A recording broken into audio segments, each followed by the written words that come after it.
friends, good afternoon and welcome to EduSite Live Lectures.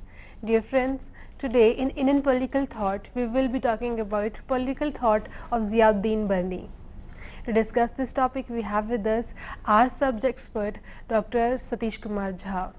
Dr. Jha is Associate Professor in Department of Political Science at Aryabhatta College, University of Delhi.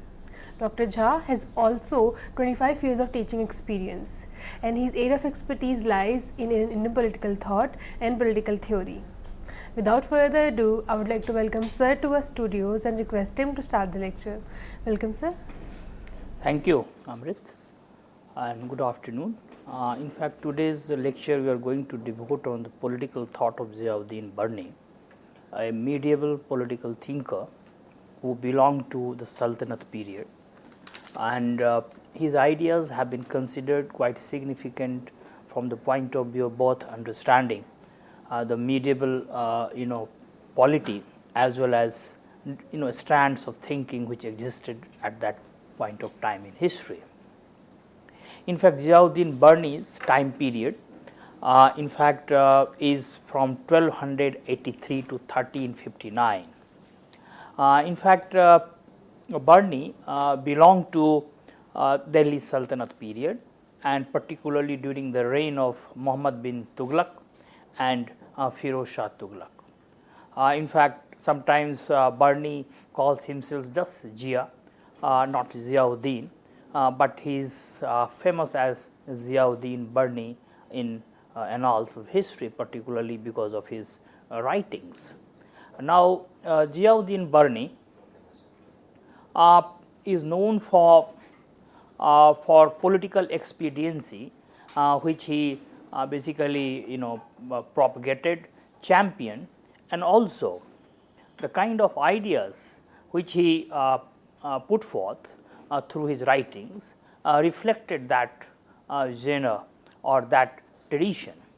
Now, writings of Ziauddin Barni are mostly in form of advice or nasihat, and that's why the two of the important writings which are normally referred are Fatwa-e-Zahadari, which was composed in 1357, and Tarikh-e-Firoz Shahi, which was in fact a lot of people believe, a lot of scholars believe that was composed after Fatwa-e-Zahadari. Now, Barni, if you look at the ideas of political thought of Barni, then two things stand out, particularly the idea of justice and idea of moderation, which he championed through his writings and ideas. It is definitely there that he was against religion, he was against science, but nonetheless, the political expediency was the hallmark of his writings and ideas. So much so that at times Barni shows a lot of flexibility through his advice in terms of adherence to the Shariat laws or the precepts or the kind of teachings, the religious teachings which govern the entire discourse of law, and basically advise the ruler to basically adjust and make moderation in terms of in terms of dealing with the challenges of the time. So, therefore, that moderation was also the hallmark of Barni's political thought, which we will take up in course of our discussion. Because of this kind of realism which he depicts and demonstrates through his writings, sometimes Barni's writings are compared to particularly on statecraft are compared to Arthashastra of Kautil due to its realism and political expediency. Of course, it is also there that Barni has been called a conservative thinker, has been called a fundamentalist, a bigot, particularly in comparison to another medieval political thinker, Abu Fazl, who was considered more liberal, and so on and so forth.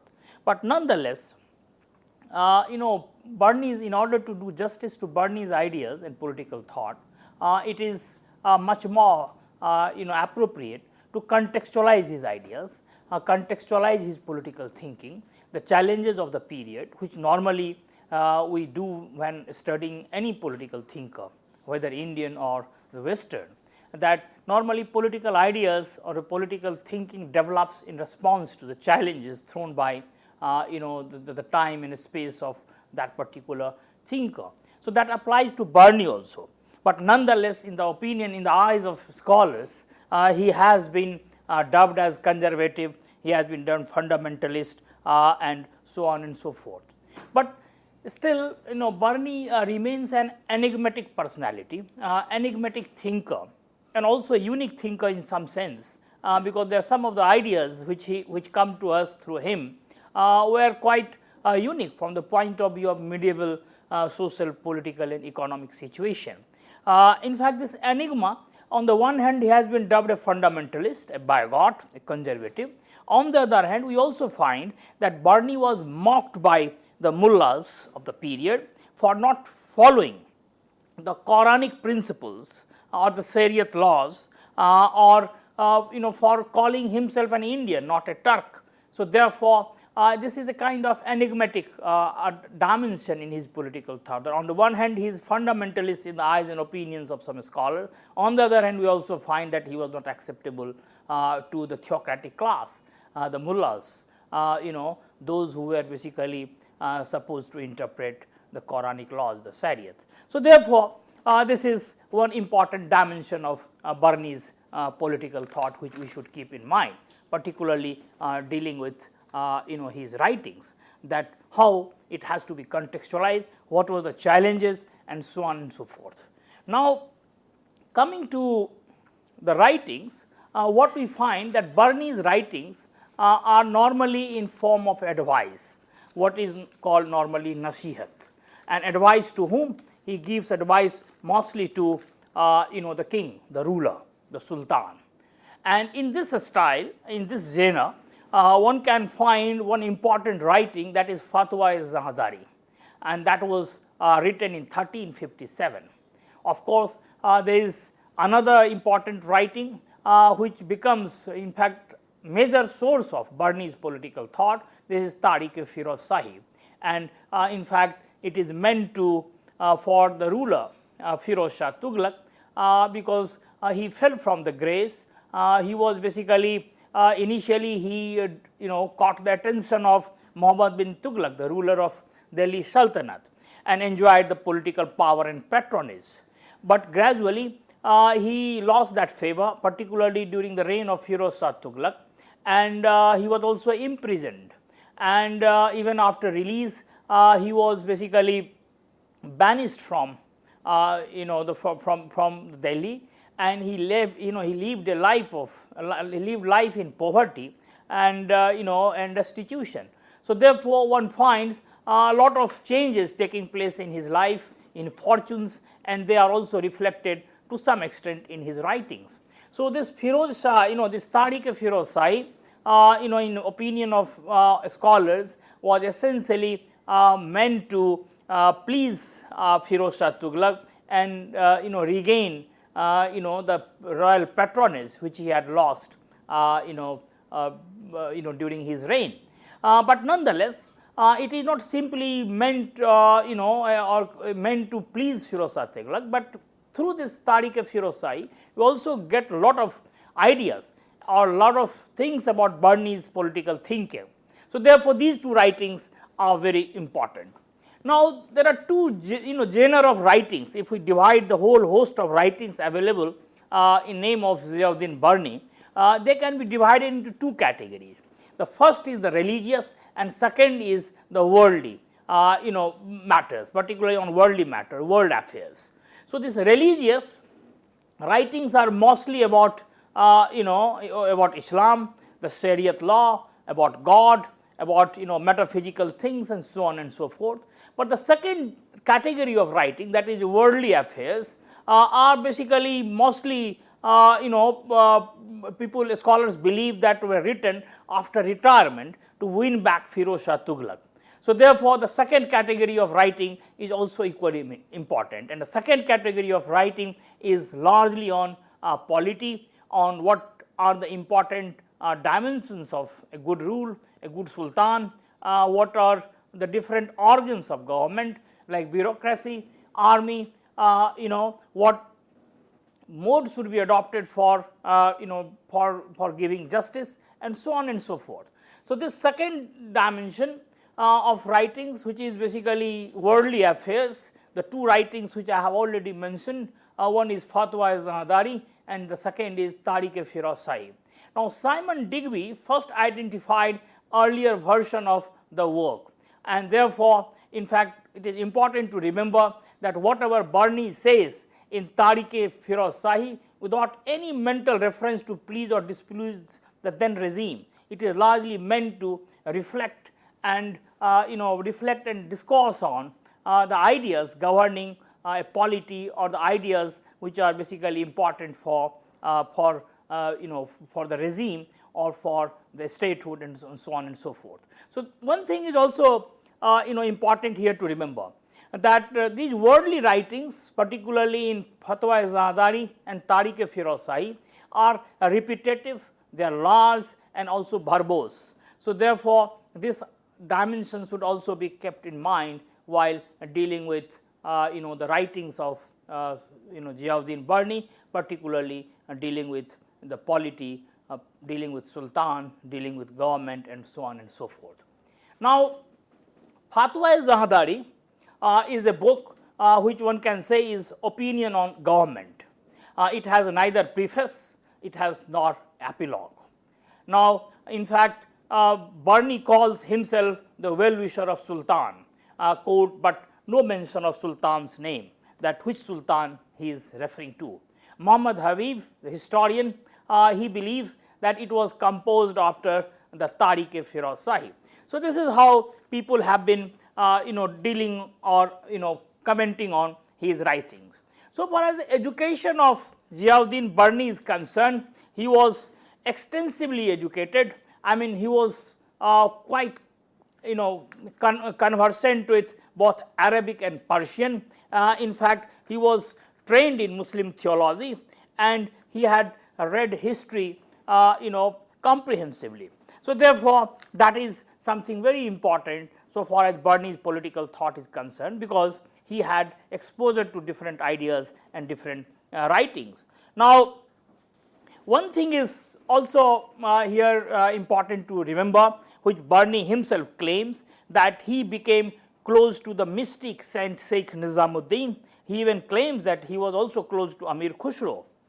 In fact, in spite of all these things, one aspect is quite significant in his political orientation as well as his entire evolution as a thinker, that the government appointed eluded him for quite some time, till Muhammad bin Tughlaq, as I mentioned,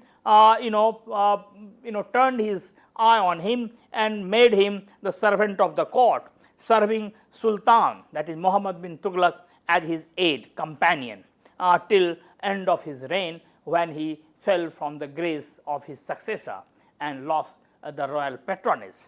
So, therefore, 17 years of proximity to this brilliant and despotic sovereign, that is Muhammad bin Tughlaq, basically Ziauddin Barni learned a lot of things about art of governments and the statecraft, particularly how monarchy functions, and therefore, whatever he says in his worldly writings later are basically based on his first-hand experience of the Sultanate regime, particularly during Muhammad bin Tughlaq's political rule.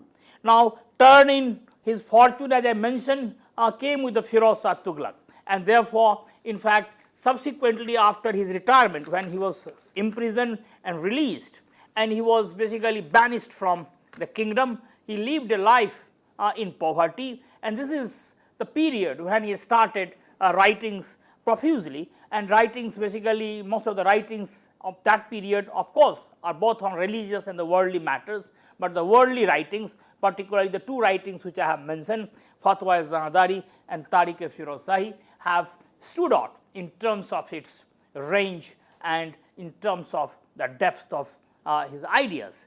Now, one thing is important, to remember that Barni was educated, socialized and therefore he belonged in Persian and Islamic mold. He knew the system first hand, and because of this type of proximity to political power, that Barni constructed a theory of the history of Delhi Sultanate in Tariq-e-Firoz Shahi to know how the internal contradictions existed, and those internal contradictions were important at that period of time, because the Delhi Sultanate symbolized a rule which was basically governed by a faith which was new to India. Of course, Islam came to India in 8th century, particularly in coastal areas of south through trade, commerce and so on and so forth.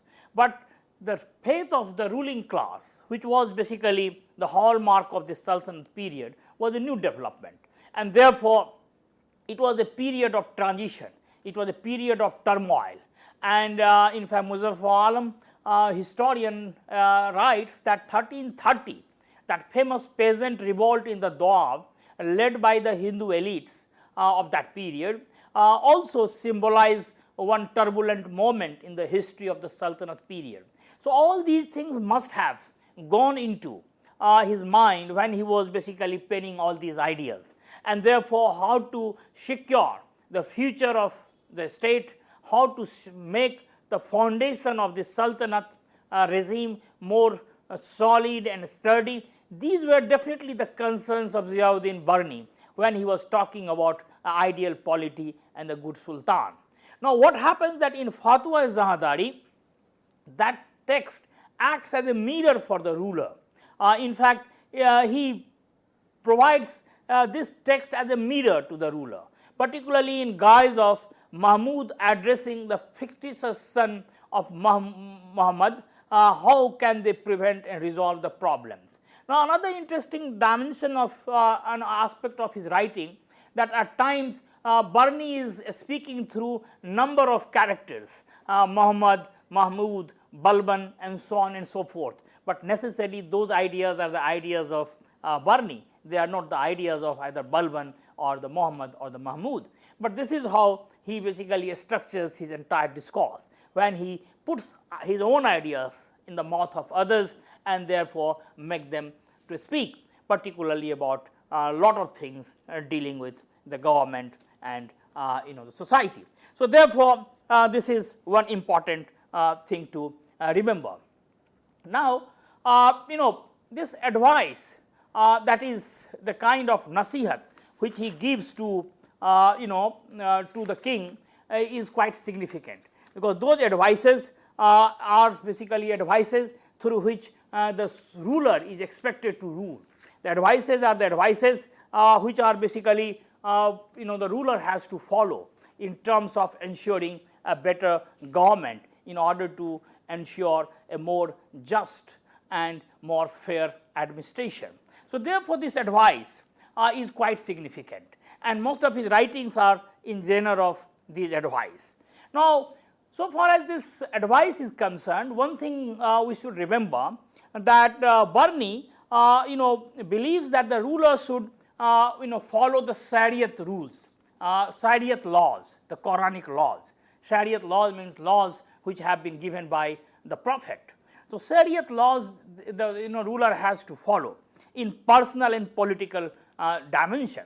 But one thing is quite significant here, that along with this Shariat laws, the Quranic laws, Barni also talks of Zawabit, that is the state laws in secular matters, and Zawabit is basically the man-made laws, it is not God-made laws, and therefore he has given both types of laws, and he also concedes flexibility in following both Shariat in private sphere and Zawabit in the public sphere. So, therefore, this combination of both religious and the state laws, another important dimension of Barni's political thought. Unlike a conservative orthodox thinker, Barni goes for a moderation, and therefore, in fact, his only test for adopting a particular law is the interest of the state, the future of the state, the security of the state. That if by following the Zawabit, the state interests are getting secured, then he basically without any qualms, without any further consideration, he suggests that the ruler should follow the Zawabit. Even if the ruler has to deviate from the Quranic laws, the Shariat laws, the only consideration should be there, that is the interest of the state. If it is going to ensure the security of the state, then that deviation is basically considered. Now, what happened that Barni considered flexibility in following Shariat law even in private sphere if it was in the interest of the state. Now, guiding principle therefore in Barni's political thought so far as the law is concerned is twofold. First, the strengthening of the state at whatever means and costs possible. Now, in fact, Barni to some extent also shows laxity in not following Shariat, and he believes that it is tolerable till it does not affect the state. If any deviation from Shariat or the Quranic laws is going to affect the interest of the state, then such act will not be tolerated. So, this is perhaps the litmus test, or one can say the benchmark, that anything which is going to hurt the interest of the state, that will not be tolerable. And so far as it is going to help or protect the interest of the state, even deviation from the Shariat laws is basically admissible or basically tolerable, and this is something quite important so far as the Barni's political thought is concerned. Now, before we move further, one thing is important here to remember, the context of Barni's.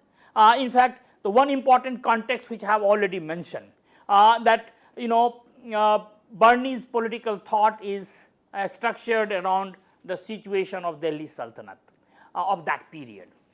In fact, 1300 onwards, or one can say that 14th century India.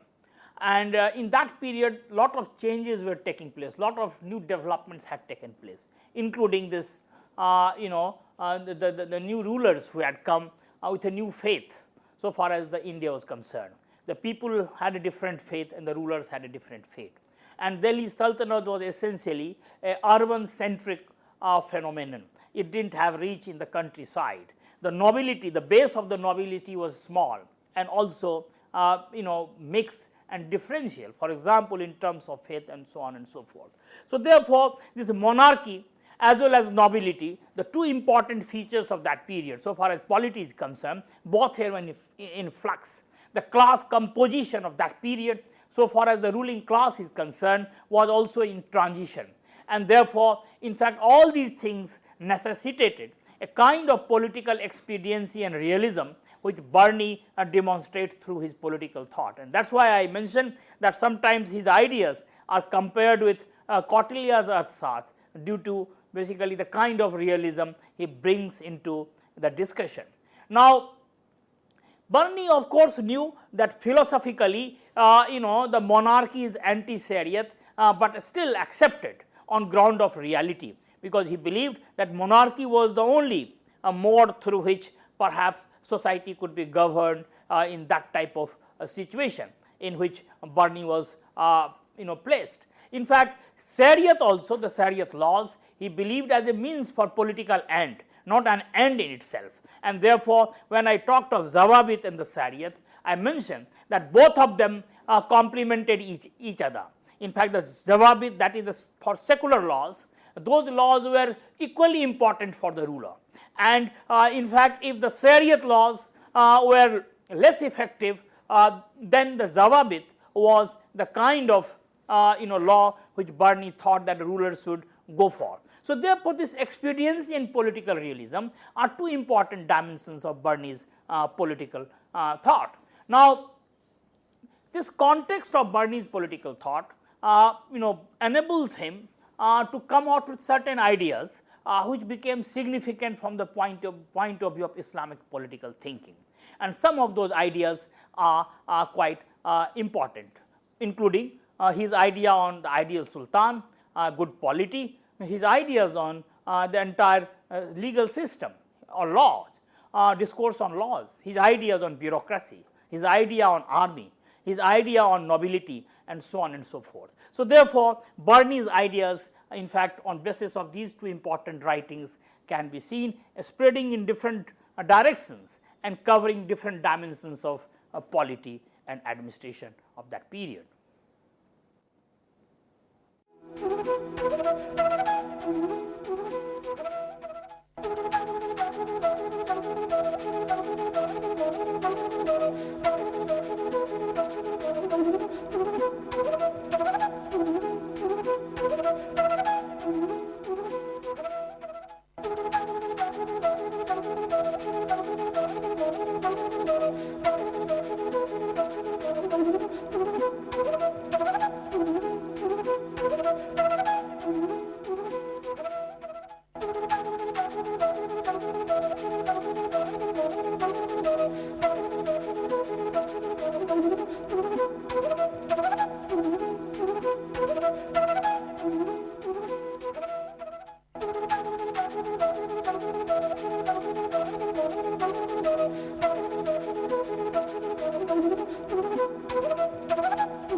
Barni's political thought, as we have been reading and studying over the ages, is considered to be quite significant from the point of view of understanding the Islamic polity, medieval Islamic polity, as well as the new churnings which were happening in Indian society at that period of time. In fact, the two important components of political rule, the monarchy and nobility, both were in flux. The class composition of the nobility was not well defined. There were new entrants into this class at that period of time, particularly of a mixed variety, many with the Indian origin, many with not the Indian origin, but the Turkish origin. So, therefore, that is another important dimension. Along with this, the nobility was non-hereditary and transferable, particularly till the time of the Firoz Shah Tughlaq, and therefore, the kind of flux which was witnessed at that time in terms of the political behavior of nobility was largely on account of this non-hereditary character. So, these were the important dimensions of Barni's political thought, because he was influenced by these developments. Another important thing to remember is that due to the absence of the civil society, religion was the only means through which the rulers and the ruled could be brought together, or the rulers could count on the loyalty of the ruled, and that was only on basis of religion. In other words, one can say that religion was the only available glue between the rulers and the ruled. So, therefore, this was another dimension which perhaps propelled a thinker like Barni to even think in terms of making use of religion for political rule, but of course, as I mentioned, that he brought in political expediency and realism in the use of religion, and he always believed that if the interests of the state were better secured by following the secular laws, that is Zawabit, then deviation from the Shariat laws was tolerable. Now, another dimension which is also significant here, that Islamic following of the ruler, or the Islamic following in the society at that period was narrow, and therefore Barni wanted to widen it, and particularly widen the basically basis for political obligation. So therefore this is also quite significant from the point of view of his ideas, so far as the ideal polity and ideal rule is concerned.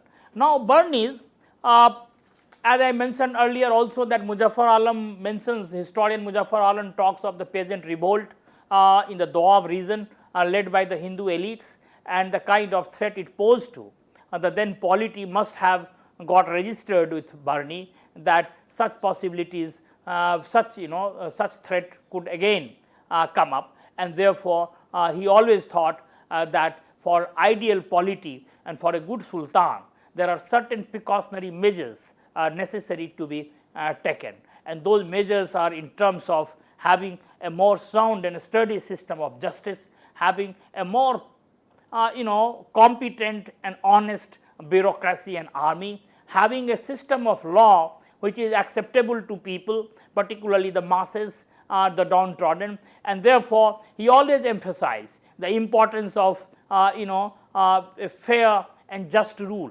He always emphasized on rulers' job to eradicate corruption.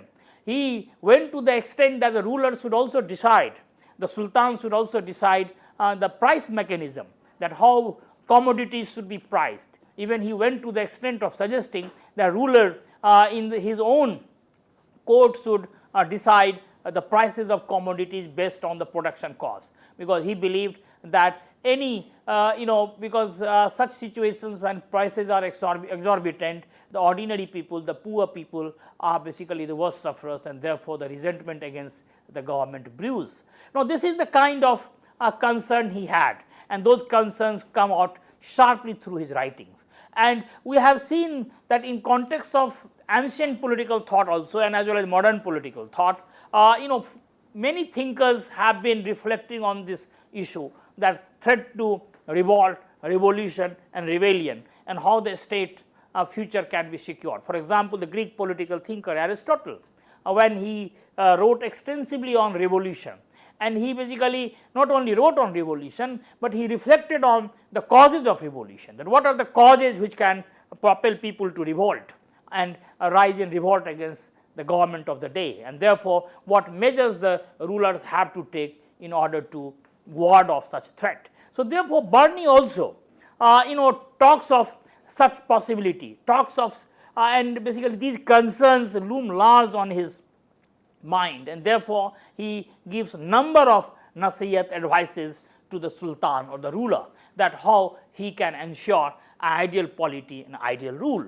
Now, it is also to be remembered that Barni, as it is normally believed, because I mentioned earlier that he is considered to be orthodox, conservative, bigot, but the fact of the matter is that he was not anti-Hindu per se. In fact, Barni has definitely antipathy towards many sections in society, antipathy towards downtrodden, about the nondescripts. Particularly, he had antipathy toward traders, shopkeepers, money lenders belonging to any class, any community or any religion. So therefore, Barni's antipathy was towards Rais, Ranas and Ravas. They in fact, Barni thought that they were responsible for increasing the tax burden on the people, on the ordinary, on the citizens, ordinary masses, and therefore they were always keen to defraud the people and the state, and therefore, in fact, Barni believed that they were the ones who were always responsible for creating condition for rebellion against the state, and therefore he always wanted a more strict kind of rule or a more stricter action on such people who were responsible for fomenting crisis, and therefore, if they belong to Hindus, of course, Barni was unsparing. If they belong to even Muslims, Barni would say that they should not be spared, because they were threat for the future and stability and the security of the state.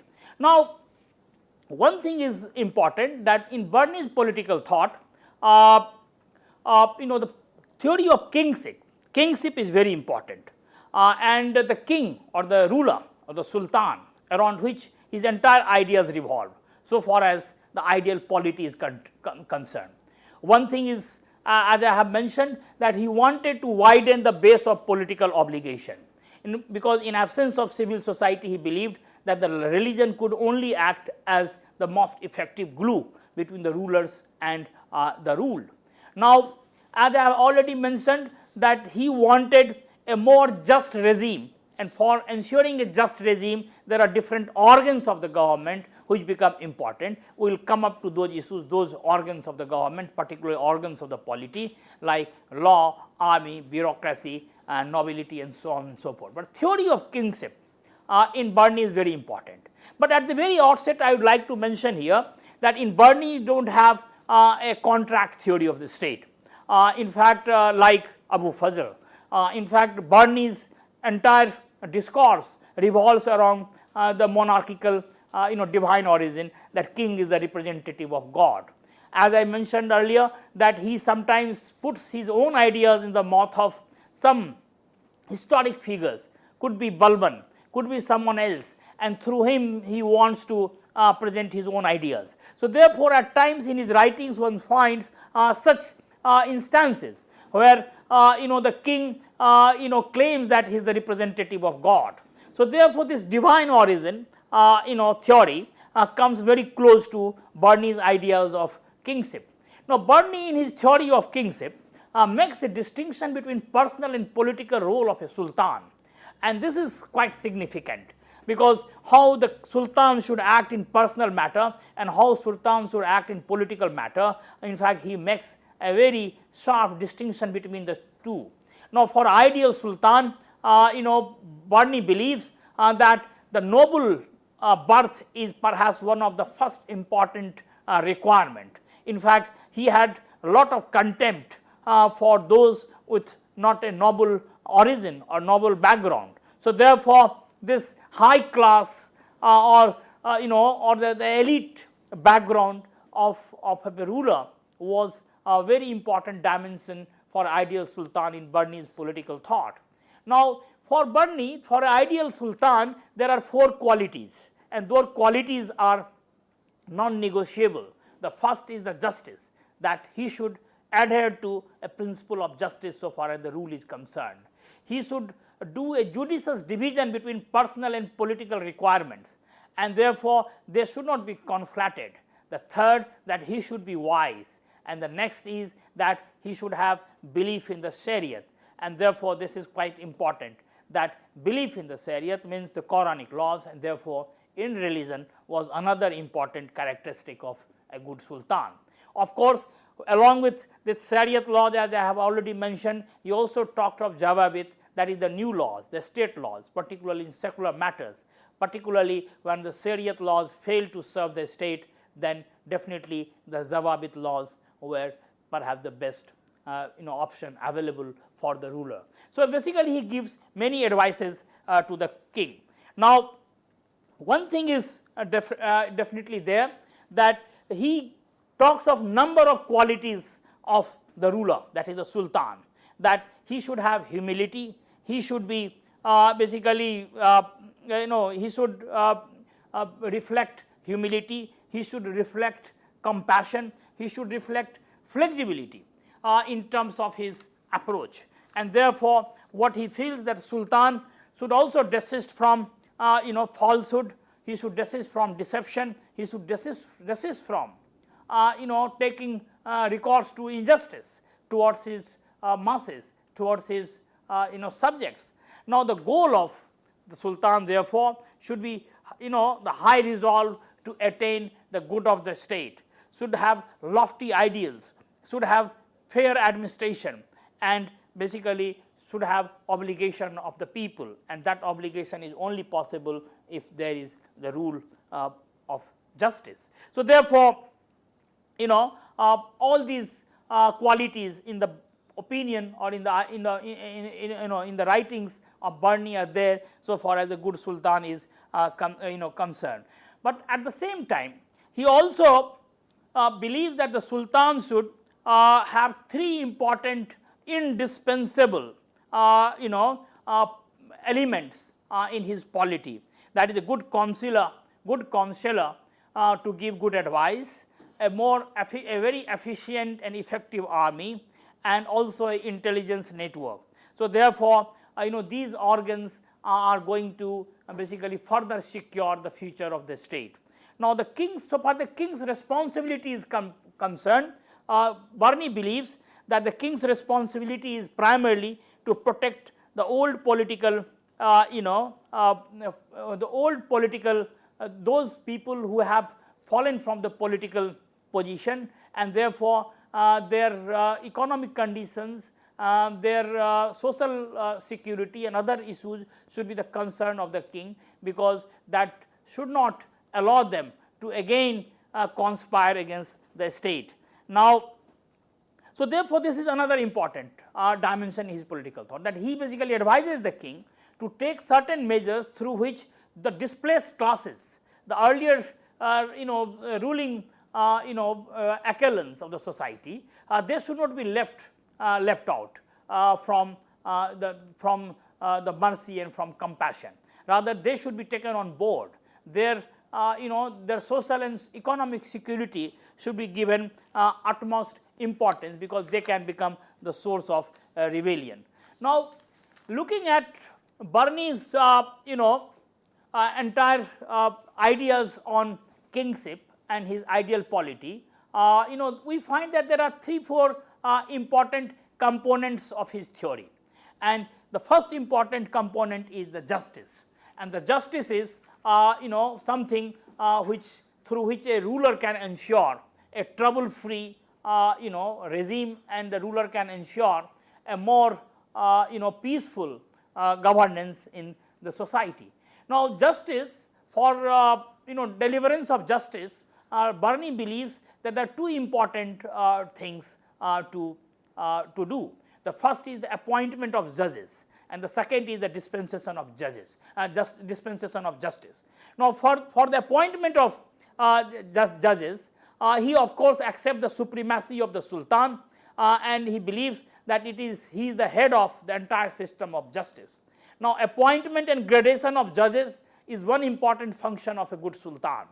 Now, the function of the justice system, or the function of the judges, is the protection of the property, money, women, children of the weak, and friendless people, and the obedient masses and the subjects. So, these are the important responsibilities the dispenser of justice should undertake, and the sultan is of course at the head of the system of justice, but of course there will be a number of strata so far as this deliverance of justice is concerned.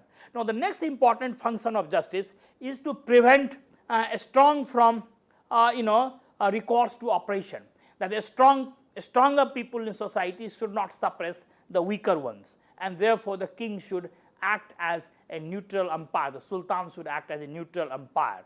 Now, forgiveness and punishment, both are the instruments through which the system of justice has to function. Forgiveness about for those who deserve forgiveness, and toughness and punishment for those who are incorrigible, or who can be likely threat to the security of the state. Now, of course, here a lot of issues come up, particularly the differential justice and discriminatory justice.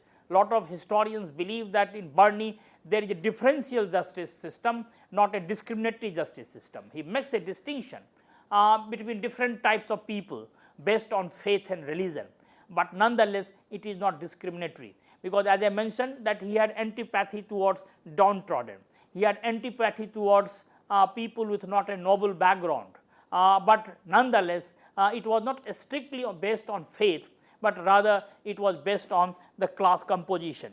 Now, therefore, one thing is also important here so far as justice is concerned, that what type of law should govern this justice. And as I mentioned, that in Barni you have a combination of both the secular and the religious laws, and the secular laws are essentially the Zawabit, whereas the religious laws are the Shariat and the Quranic laws.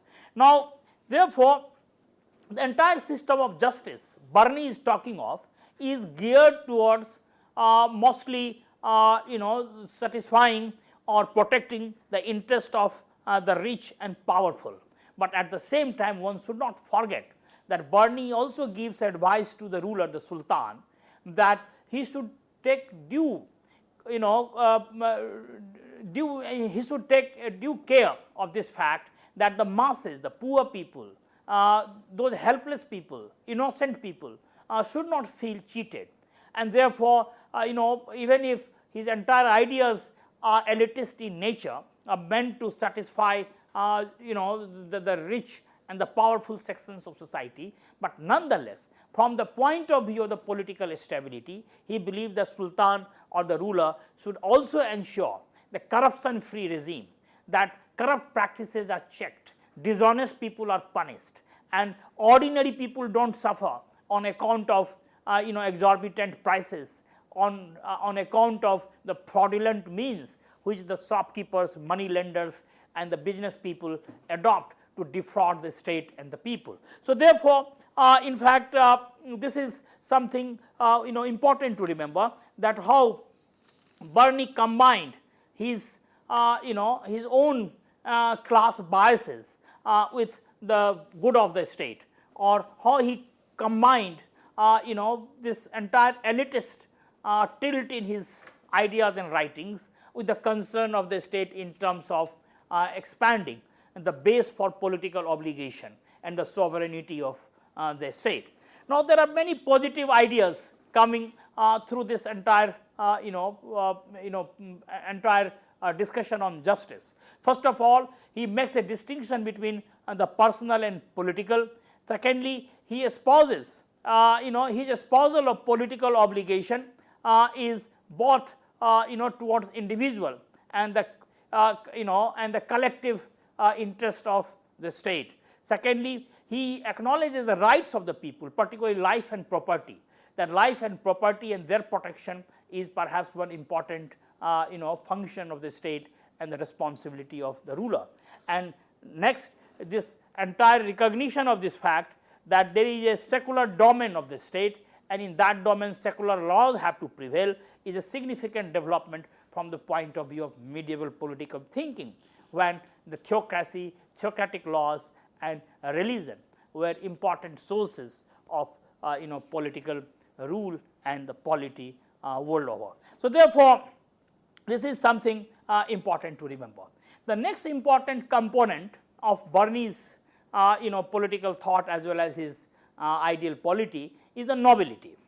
And the nobility is one section which basically in Indian context at that period of time was in transition, because as I mentioned, till the reign of Firoz Shah Tughlaq, the nobilities were non-hereditary and transferable, and the nobility mostly comprised of people from the Indian background, of course with some entrants from the Turkish origin as well, and therefore there was always a possibility, or there was always a threat for rebellion and revolt, and therefore the security of a state largely dependent on the loyalty of this nobility. Now, this nobility, the landed gentry, the landed class, was based on the system of ikta, which was the basis of the landed property, and the owner of these iktas were iktadar. And initially, of course, these iktas were transferable and non-hereditary, but later on they were made hereditary. So, therefore, Barni feels that the king should be careful, because these iktadars are going to be the main source of support as well as main source of the future turbulence, and therefore most of his nasihats and advice to the ruler are related to matter of this nobility, that how the king or the ruler has to deal with these the noble people with the noble background. Now, this Barni's guidelines is also important, particularly for the ruler, so far as the selection of the nobility is concerned, because nobility was meant to do a lot of things, including act as a counselor, including the job of providing the army. They are also supposed to collect taxes and so on and so forth. So, therefore, for creating a more dependable and reliable nobility, Barni believes that two criteria have to be adhered to. The first, that they have to come from a noble birth, and second, they should have a sound political judgment, and the sound political judgment includes the fear of God, knowledge of history, and lack of greed. So, these are the qualities of the nobility according to Barni, because they can ensure, these qualities can ensure a more dependable ally in the nobility. Therefore, the one thing is also important, that the fear of God, knowledge of history, the lack of greed, and a practical knowledge of state affairs.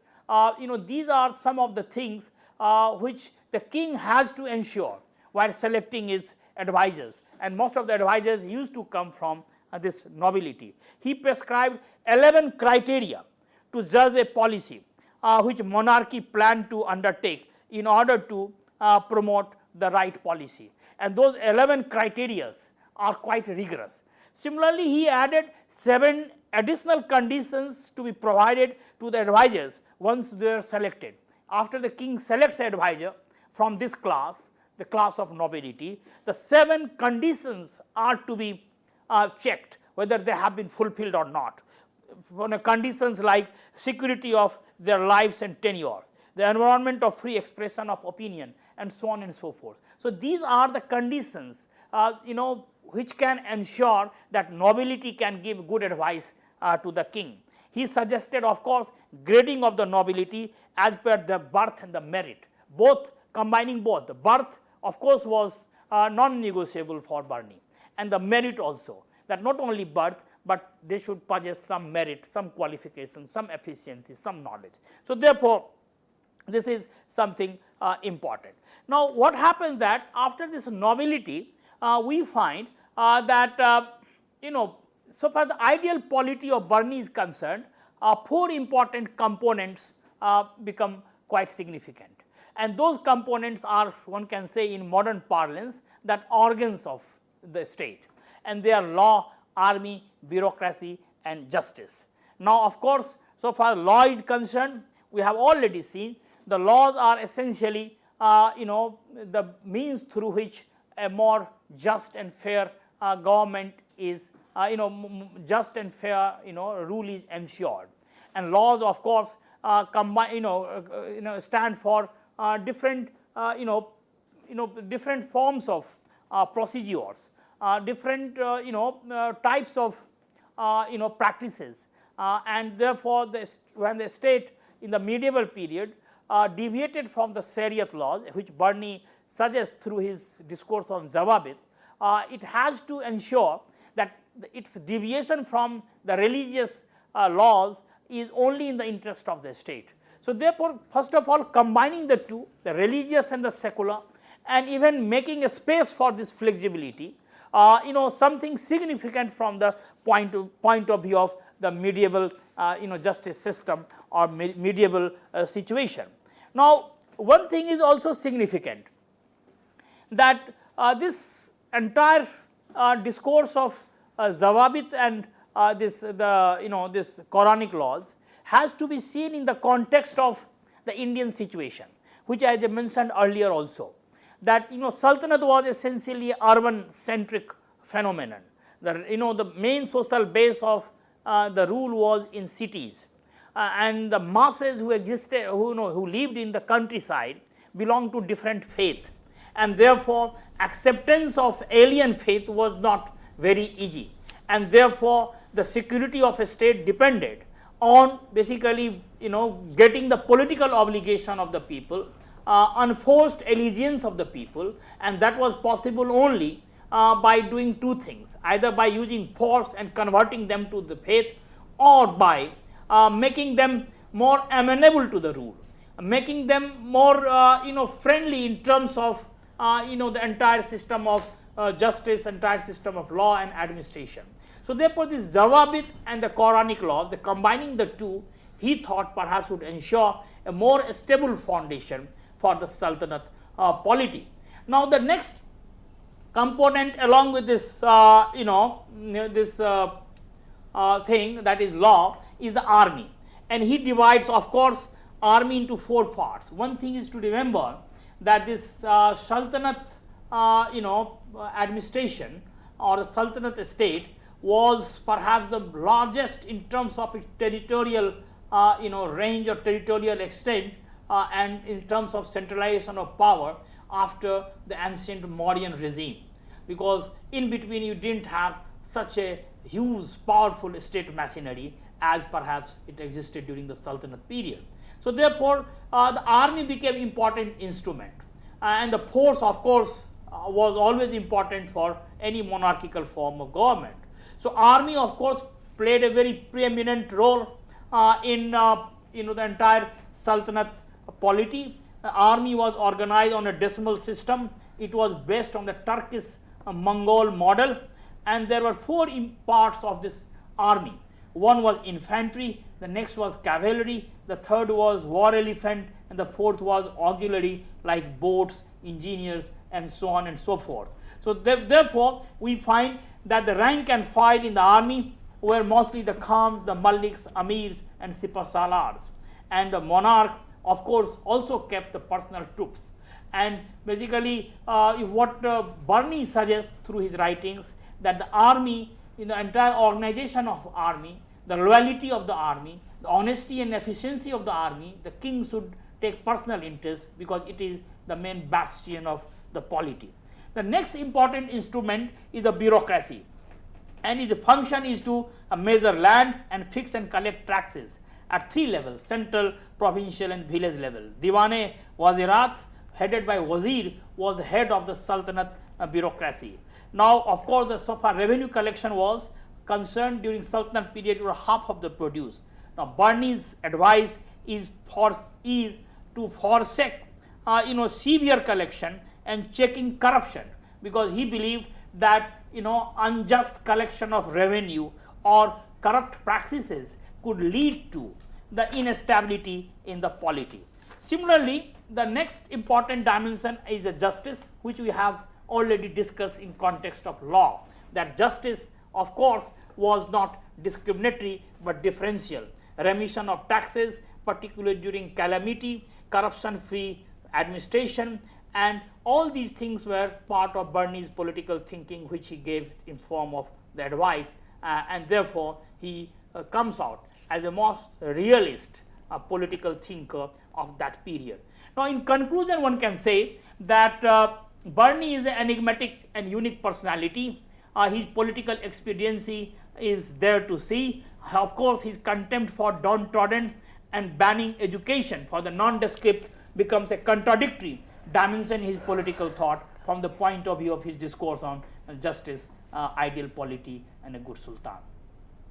On that note, I would like to thank sir for this very enriching discussion, and thank you, dear friends, for watching our show. Stay tuned and keep watching. Thank you.